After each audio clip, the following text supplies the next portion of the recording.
Welcome to the Rum Ration, take 2 of our Ross Rifle episode, because we cursed ourselves in the first one. We were making jokes about our producer being out of town on vacation, and we could do this ourselves like the big boys that we are, and maybe not. We can't. No, we can't. Anyway, welcome to the Rum Ration. This is the podcast where we dive into the murky depths of military history and pull out the stories that shaped armies, nations, and of course, most often, even the fate of individual soldiers. I'm Colin. And I'm Rejoy. And today we're talking about a weapon that became a symbol of national pride, political bluster, and ultimately a tragic lesson in military procurement.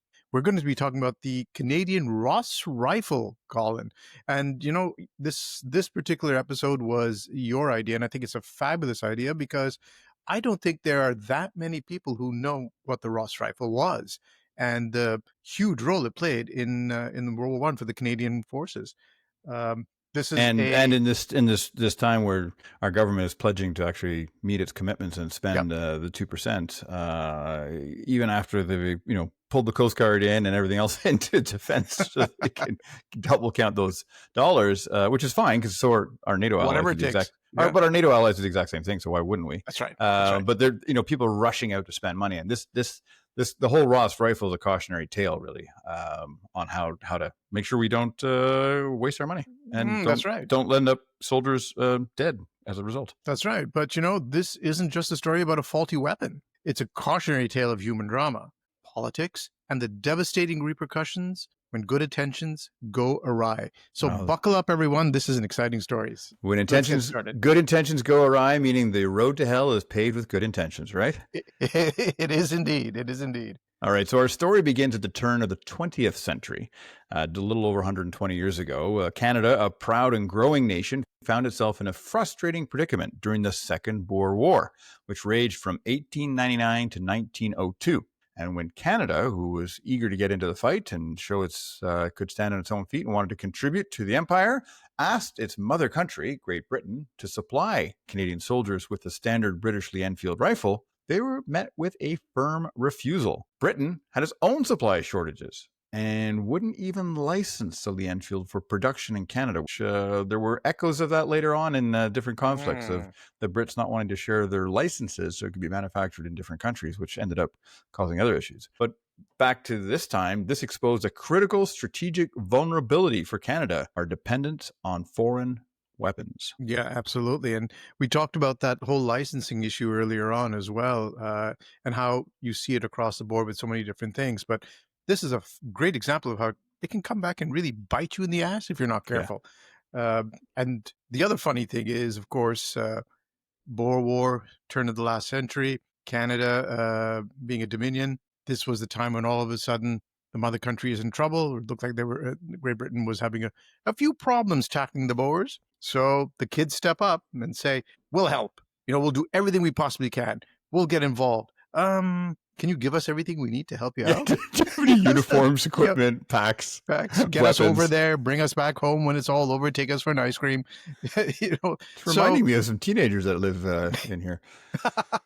Exactly. Well, that's really what it kind of was, wasn't it? Canada was one of the teenagers.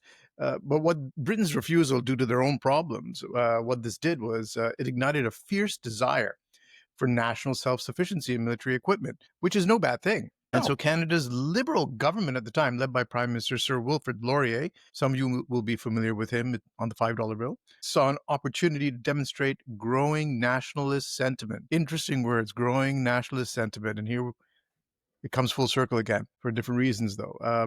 Now, they wanted a rifle that they could manufacture at home for their own troops. And this is where entering Sir Charles Ross comes into the story. He was a Scottish aristocrat, inventor, and a marksman. He liked shooting, and he was very good at shooting. And Ross, who had already marketed sporting rifles in the United States and had moved to Quebec by 1903, he proposed a solution to the Canadian government that seemed too good to be true. He offered to finance and build a small arms factory in Canada and produce a rifle of his own design for Canadian military service. The allure? Canada would get domestically designed and produced rifles with, quote, zero initial cash outlay, end unquote. And that would also bring them some nice Canadian jobs in manufacturing industries and well-paid jobs, particularly probably in ridings that were favorable to the government at the time. Indeed. And where did they want to build this factory, Colin? Well, they wanted to build this factory, and they established it in Quebec City on the plains of Abraham, no less. A little bit of historical significance there. And the government even leased the land to Ross for 99 years at a nominal rent. How could any of this go wrong? I mean, not at all. This sounds wonderful. But zero initial cash outlay. Factory built on the plains of Abraham. So you're coming into work, you take a deep breath of nationalist pride before starting your shift. It all sounds wonderful. Absolutely. And I'm sure those rifles will be sold at a very bargain basement discounted rate, right? Well, it's done for nationalist reasons. So of course we're getting a deal. Well, the old saying, if it sounds too good to be true, it probably is. It probably is. But ministers like Frederick William Borden and later Prime Minister, indeed, and later the famous or infamous Sam Hughes, whom we'll talk about later on, I'm sure, in great detail as time goes on. Well, they were both wildly enthusiastic about the idea of a made-in-Canada rifle. So this political will, unfortunately, overshadowed any rigorous, objective evaluation. It's good to know that there are some things that are rooted in tradition and never change. There we have it, folks. F-35, anybody? Yeah, where are those planes? We're still looking for them. So this deal was approved in 1902 without properly testing the Ross rifle. Proper testing done. Why would you want to test something? Just sign a contract, right? Zero cash outlay.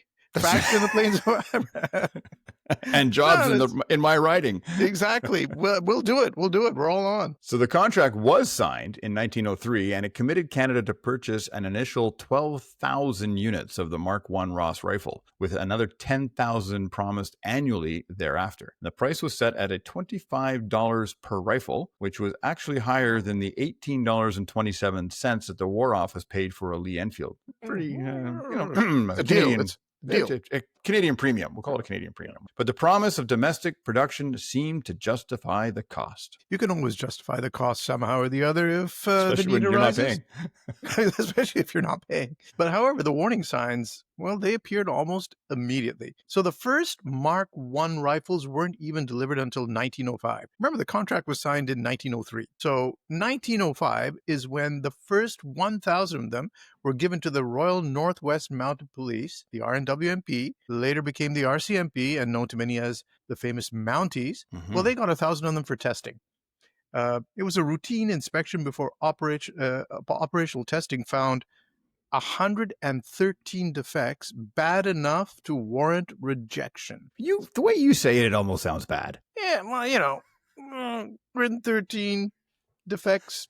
Okay, can happen. Bad enough to warrant rejection. Throws in a little bit more into it. The thing is, the problem here was they weren't minor issues. Now, this first one. My favorite. It's my favorite. It really is. This one has to take the cake. It included a poorly designed bolt lock that allowed the bolt to fall right out of the rifle. Right out of the rifle. Very handy when you're on the line.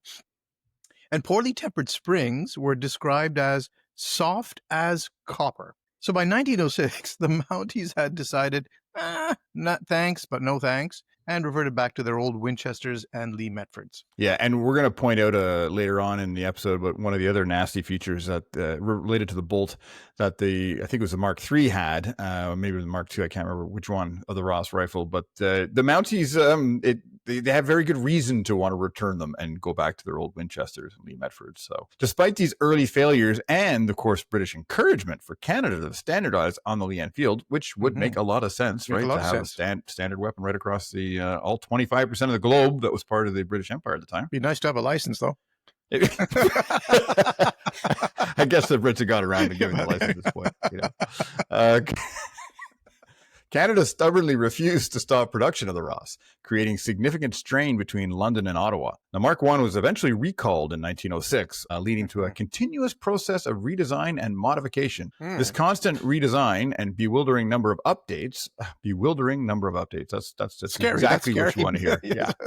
From the Mark I to Mark III meant the rifle was essentially in development when it finally entered widespread service. Mark II was adopted by the Canadian military in 1911, and the Mark III, which featured a longer barrel, a new flag-type safety, and a charger guide, became the primary rifle for Canadian soldiers entering World War I in 1914. Just what they needed, a longer barrel. Of course, especially for those trench conditions. Especially for those trench conditions, indeed. That bewildering number of updates, that really does it scares the shit out of you, doesn't it, a little bit? In the sense that they're telling you, you're getting the best possible version of this rifle. This is we've updated it with we fixed all the problems. It's updated. It's the best version that we have. But these weren't software patches that were just sent out and downloaded, right? These were, you had to pull all the weapons back in, get them all modified, or scrap them and issue new ones. Like, this was wasteful. Now, that was a thing. Very wasteful, very wasteful. And this is how the troops went off to war. And that's where the true nightmare, if we can term it as such, of the Ross rifle unfolded in the brutal, chaotic, and often muddy trenches of World War I. So Canadian soldiers, armed with the Mark III, quickly realized that it was unreliable in combat. The core issue was the rifle's tendency to jam. That was the biggest problem. Now, this was primarily due to two interconnected factors. First, ammunition incompatibility. So the Ross was designed and manufactured with a very tight chamber tolerances for match-grade Canadian ammunition. So that's important to remember. That's what it was produced for. However, Canadian troops in France were often supplied with mass-produced British ammunition, which was not held to the tolerances of the Canadian ammunition. So the slightly larger British .303 rounds would expand and therefore stick in the Ross's tight chamber, making hard extractions inevitable. Soldiers often had to resort to striking the bolts with entrenching tools or boot heels to clear them. Now, remember we did that earlier episode. For those of you who might be interested in go back and listen to our podcast on the Battle of Ypres, where the Canadian troops were deployed for the first time in France. And when we talk about the battlefield conditions and the sheer terror of what took place in that battle, now imagine adding to that the fact that you cannot fire your weapon and that it's jammed so tight that you need an entrenching tool to clear it. It must or you have have to stand up, or you have to stand up and try and kick it. Correct. To expose yourself to fire. So absolutely, I guess terrifying. I have a silly technical question for you. I would presume this means that if the bolt is jamming, that they've solved the bolt falling out by itself issue at that point. Well, you solve one problem, create another. I mean, that's life. I don't mean to make light of it, because this actually it did cause absolutely, and there were Canadian soldiers who paid the ultimate sacrifice as a result, and that was in the trench conditions, which were full of mud and grime. And Rejoy is right. We did, I think, a full 3 episodes on, or actually total, probably 5 when you talk about we did 2 on Into the Trenches, and then we did 3 on Ypres. Yeah, that's right. So mud, everyone is aware, in the trenches, and grime and dirt and all that kind of stuff easily would foul the rifle's intricate mechanism and tight tolerances, causing it to see solid. So you got the combination of rushed, mass-produced British ammunition, which is of a lower quality, and then you get some dirt and some mud and some sand or whatever in there, it would just seize completely solid. As one observer noted, the rifle seemed to, quote, misfire too frequently for rifles that were going to be asked to stop the German rushes, unquote. Yeah, no kidding. Could be troublesome. Yeah. Another terrifying flaw was, of course, the risk of bolt blowback. So everything comes back to the bolt, eh? Yeah. So if the bolt was incorrectly reassembled after cleaning, and this is the part that I find really hilarious, is that the bolt itself could be put in backwards. Remarkable. So it would go in either way, it would fit. And so it could happen quite inadvertently and quite easy due to the design, which allowed the bolt head to be put in either way.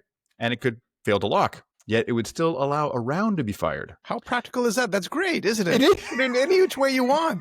I guess you can never go wrong. Except when you do fire it when it's in wrong, the bolt would blow back into the user's face, causing serious injury or death. And while reports stated such incidents were relatively minor in number, relatively minor, don't worry about it. There's a small print right there.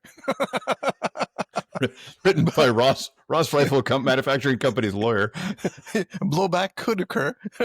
May occur. Yes. Yes. The consequences were obviously dire, with at least one casualty recorded for the battle where a man was killed by the blowing back of a bolt. So that's horrible. What a horrible way to go. The very first time it happened, and this is what we referred to, we alluded to earlier, it was one of those Mounties, when they were trialing the rifle, the bolt went right back into his eye, which I'm presuming kind of limited his future service with the RCMP. And that one about the being killed by the blowing back of the bolt, it actually happened at the Second Battle of Ypres, and Lieutenant Colonel Lipsett, who was the commanding officer of the 8th Battalion, Canadian Expeditionary Force, is on the record after the battle as stating that, quote, one of my men had been killed by the blowing back of a bolt, the only such casualty recorded for the battle, end quote. Okay, great. Only one such death amongst all the other hundreds, and actually there was thousands of deaths of Canadians in that battle, but it's not exactly a confidence builder for the troops. And this is a kind of rumor that would spread like wildfire, right? Like, oh, God, yes. Hey, did you hear that guy in the 8th Battalion, they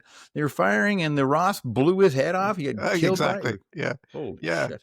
Yeah, the whole top half of his body was gone. It was incredible. Absolutely. I takes me right back. I can see the guys saying exactly that. Yeah. Another thing what you mentioned here, Colin, was it was the only such casualty recorded for the battle, which makes me wonder, the key word there being recorded, if there were other instances which just in the heat of battle and I mean in the aftermath of it all, just simply they wasn't recorded. So or there maimed. Could have been, like, I mean, you're holding your weapon, it blows back into your eye. It's going to hit either your cheekbone or your eye, one of the two. It's going to knock you out. I mean, you're done. Yeah, it's going to shatter even if it doesn't kill you. Yeah, terrifying. So the other problem is the rifle's sheer size was a huge problem. It was 60.5 inches long with a 30.5 inch barrel. So it was quoted as being unwieldy in close quarters and too long for the confined spaces of the trench. Well, no kidding.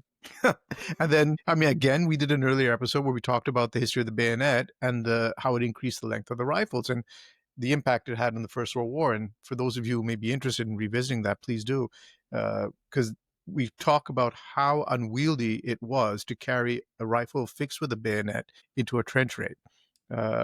Very, very difficult. So to add to the soldier's woes, the weirdly shaped butcher's knife style bayonet had a distressing tendency to fall off during firing. So let's see here. We've got a bolt that could potentially kill you if it doesn't fall out.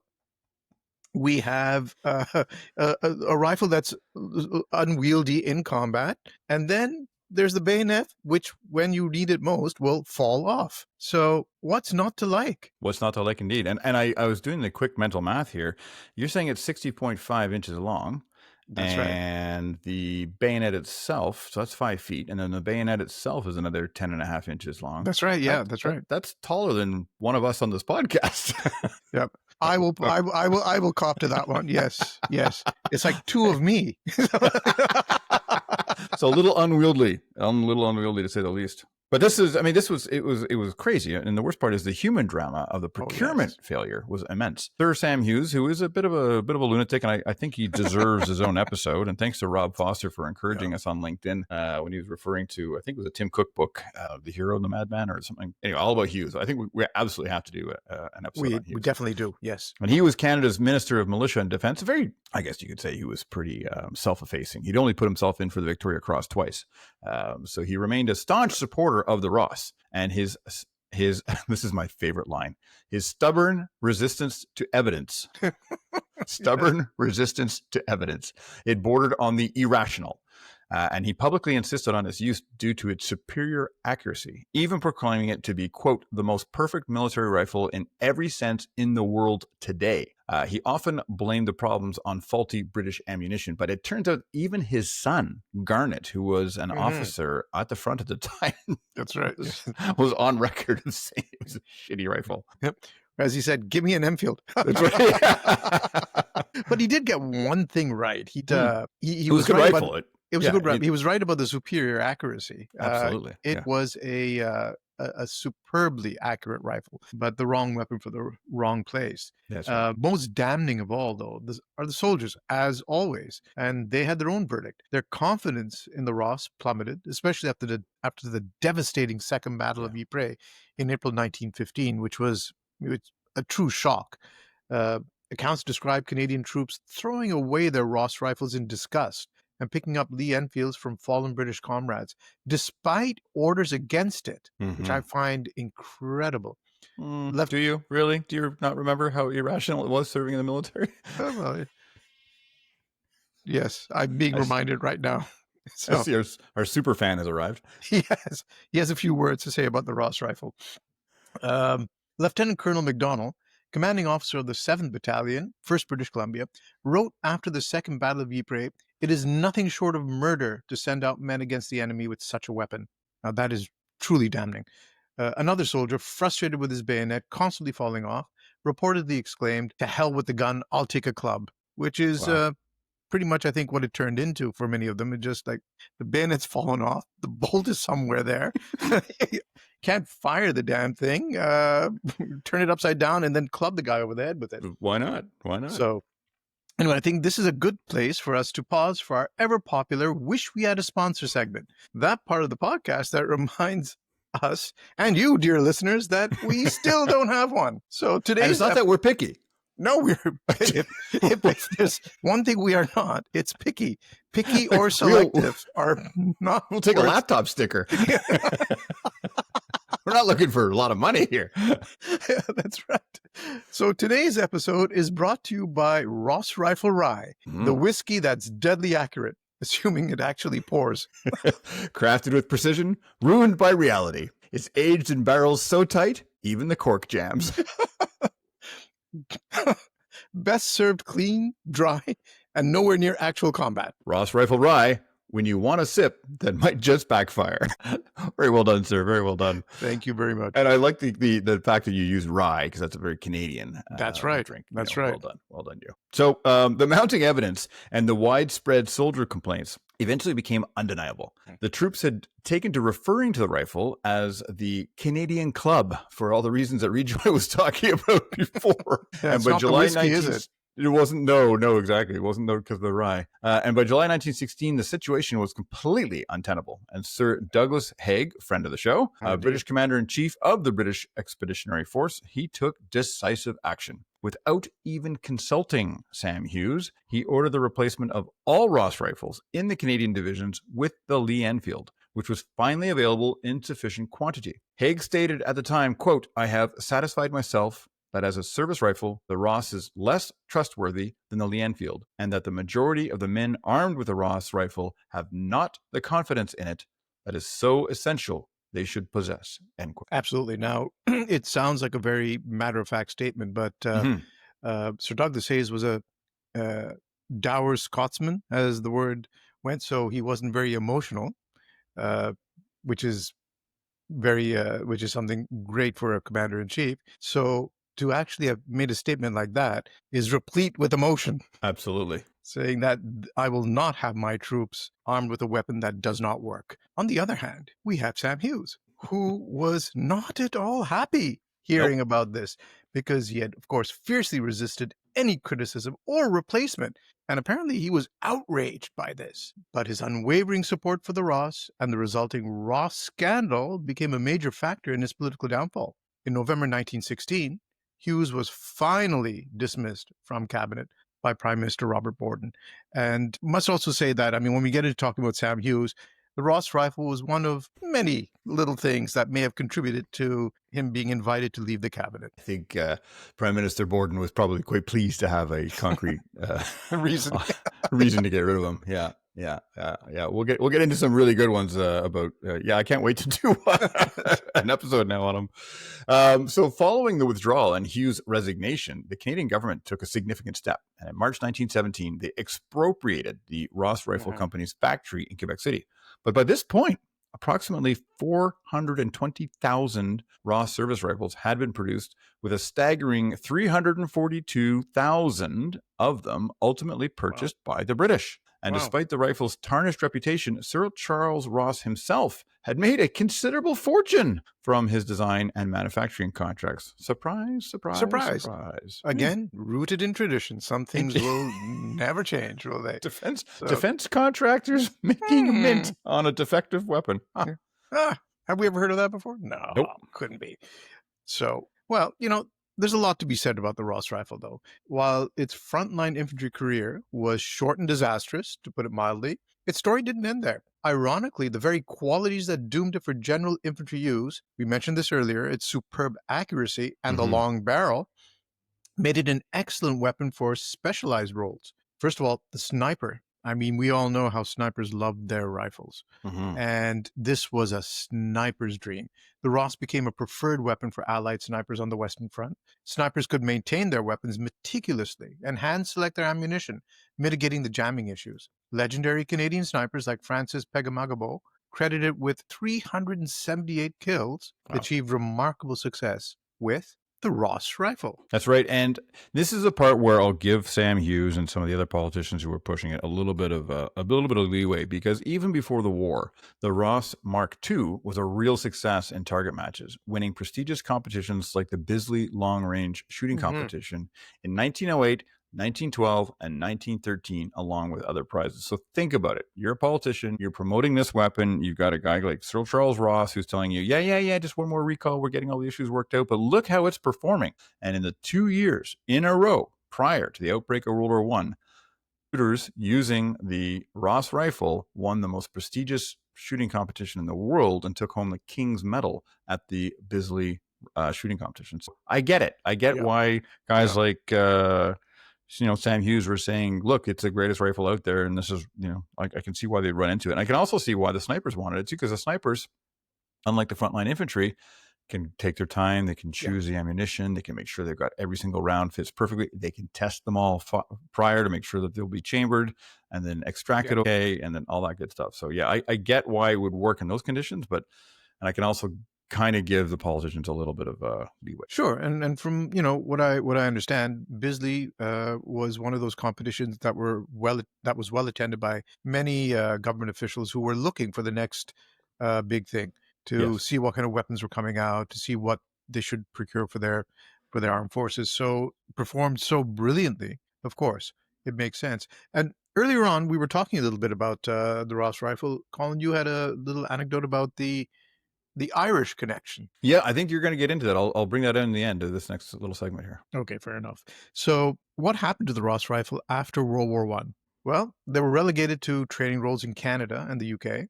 They were also supplied to the US for training purposes to free up Springfield rifles. They saw service in World War II. The Mark III Ross rifles were taken out of storage and issued to Royal Canadian Navy, the Veterans Guard of Canada, coastal defense units, military training depots, and the British Home Guard. So remember those reels of the Home Guard with broomsticks? Replaced by the Canadian Club. Some even reached some even reached the Soviet Union, which is not surprising. A lot of equipment was sent to the Soviet Union to support them and keep them in the war at that time. They were notably used by British Coast Guard units in Ireland during the Irish War of Independence, which is what you were mentioning. That's the connection I was talking about. Yeah, the IRA, because the way they would get themselves weapons is they would do attacks on local military establishments, British establishments, and try and seize the weapons that they had in place. And oftentimes they were the ones that were the least securely guarded were the Coast Guard and sometimes the Royal Navy depots, and they would steal the Ross rifle. I mean, it wasn't huge quantities of them, but they do had the Ross rifles being used by the IRA in their revolution and liberation movement to liberate the rest of Ireland. So the whole Ross rifle fiasco left a lasting impact on Canadian military procurement. Of course, it's nice to see that we've never made the same mistake ever again. We do everything with clarity, and we always transparency, full transparency, of course, no corruption. No political influence whatsoever. None at all. But the experience highlighted the critical importance of rigorous testing and standardization, because I think you pointed out that they went into production without even testing it, gave them the contract. Who needs testing? General Andrew McNaughton later emphasized there was a renewed focus on, quote, accurate and standard measurements, end quote, to avoid another Ross rifle, his words. Yeah, exactly. So the story of the Ross rifle is a stark reminder that the true cost of military equipment extends far beyond its initial purchase price. The loss of human life, the erosion of soldier confidence, and the ensuing political scandal represent immense intangible costs. It teaches us that political expediency and nationalistic pride, when prioritized over thorough testing and practical combat suitability, can lead to devastating consequences. And how? And how, indeed. Ultimately, the Ross rifle remains a complex and controversial chapter in Canadian military history. It was a marksman's dream that became an infantryman's nightmare, and hopefully a compelling cautionary tale for anyone involved in defense procurement, as everyone is rushing to belly up to the trough right now that the Canadian government is going to be releasing some funds and get us up there. So the Ross rifle, I know it's still out there. People still use it for hunting, believe it or not, even though the 303 caliber round is increasingly hard to find. But it's known for its accuracy, and it was a Canadian story, and I thought it was worth us sharing it with you. Yeah, I think the time